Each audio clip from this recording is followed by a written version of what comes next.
अंदर प्राप्त हुआ है, हो रहा है। और आज 7वें चरण में भी पूरे देश के अंदर जो उत्साह देखने को मिल रहा है। अभी प्रातःकाल मौसम बहुत सुहावना है। इस सुहावने मौसम का आनंद लेकर के मैं मतदाताओं से अपील करूंगा कि हमें अब जाति, मत और मजहब से ऊपर उठ करके अपने देश के उज्जवल भविष्य के लिए एक आत्मनिर्भर और विकसित भारत की जिस संकल्पना को मोदी जी ने आजादी के अमृत महोत्सव वर्ष में देशवासियों को दिया है, उसको साकार करने का समय आ गया है, जिससे भारत आज जो देश की सबसे बड़ी, दुनिया की सबसे बड़ी उभरती हुई अर्थव्यवस्था है, यह आगामी 3 वर्ष में दुनिया की तीसरी बड़ी अर्थव्यवस्था, 2047 तक भारत को दुनिया के विकसित देशों की श्रेणी में खड़ा करके हर एक नागरिक के जीवन में खुशहाली लाने के लिए कार्य किया जा सके। जनता जनार्दन का आशीर्वाद इस दृष्टि आज भारतीय जनता पार्टी को प्राप्त हो रहा है और हमें पूरा विश्वास है कि 4 जून को फिर एक बार मोदी सरकार प्रचंड बहुमत के साथ आकर के आत्मनिर्भर विकसित भारत की संकल्पना को साकार करने का कार्य करेगी। देखिए, प्रधानमंत्री जी ने अपने 2.5-3 महीने के व्यस्त दिनचर्या में से कुछ समय, यद्यपि उनका पूरा जीवन भारत माता के लिए समर्पित है,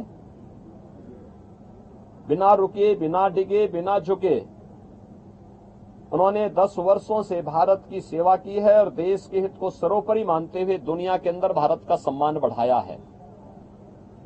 मोदी जी की यह आराधना एक आध्यात्मिक आराधना, यह आध्यात्मिक आराधना राष्ट्र आराधना है।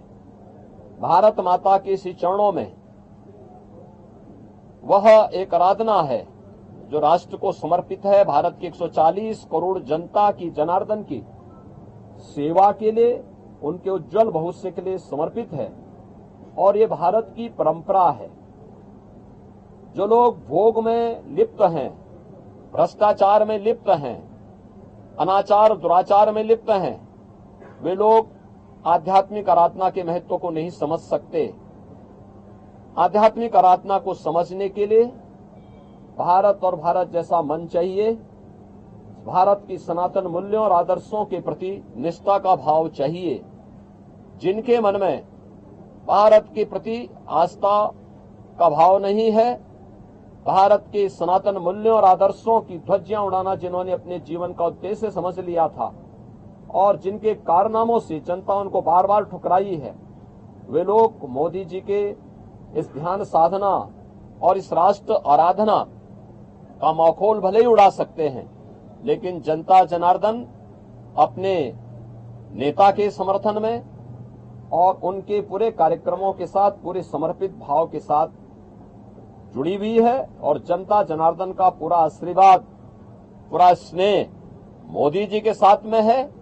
और हम विश्वास के साथ कह सकते हैं कि यह मोदी जी की ध्यान साधना का कार्यक्रम भी राष्ट्र आराधना का हिस्सा है और इसका लाभ भी देश को प्राप्त होगा।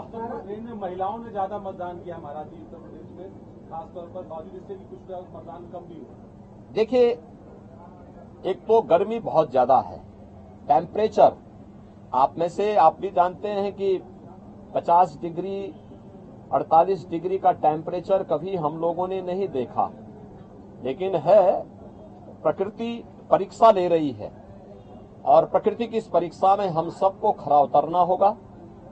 जनता जनार्दन को अपने आप को साबित करना होगा कि अग्नि परीक्षा के इस दौर में हम लोकतंत्र को और पुष्ट करेंगे, मजबूत करेंगे। और स्वाभाविक रूप से आधी आबादी नारी शक्ति वंदन अधिनियम देश की पहली संसद में मोदी जी ने पास किया। बेटी बचाओ बेटी पढ़ाओ और मातृवंदना योजना से लेकर के नारी शक्ति वंदन अधिनियम और बेटियों की सुरक्षा से लेकर के समृद्धि तक के जो कार्यक्रम चले हैं, आधी आबादी का पूरा आशीर्वाद मोदी जी के साथ में है। और हम विश्वास के साथ कह सकते हैं कि ये जो मत प्रतिशत आधी आबादी का, महिलाओं का खासतौर पर बढ़ा है, यह 100% मोदी जी के पक्ष में गया है। महाराज जी को कुछ संदेश देंगे? हाँ, मैं युवा मतदाताओं से कहूंगा कि नया भारत जो इंफ्रास्ट्रक्चर से युक्त है, सम्मान प्राप्त कर रहा है, सुरक्षा का एक बेहतर माहौल जिसने दुनिया के अंदर बनाया है, यह उनके उज्जवल भविष्य के लिए है। मोदी जी की इस परिकल्पना में उन्हें आगे आकर के बढ़ चढ़ करके भाग लेना चाहिए, लोकतंत्र को और मजबूत करना चाहिए।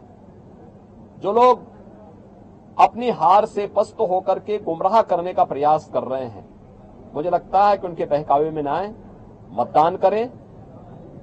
उज्जवल भविष्य के लिए, उज्जवल भारत, आत्मनिर्भर भारत में ही हम सब का भविष्य है, युवाओं का, अन्नदाता किसानों का, महिलाओं का, समाज के प्रत्येक व्यक्ति का। और मोदी जी ने तो 4 जातियां देश के अंदर कही।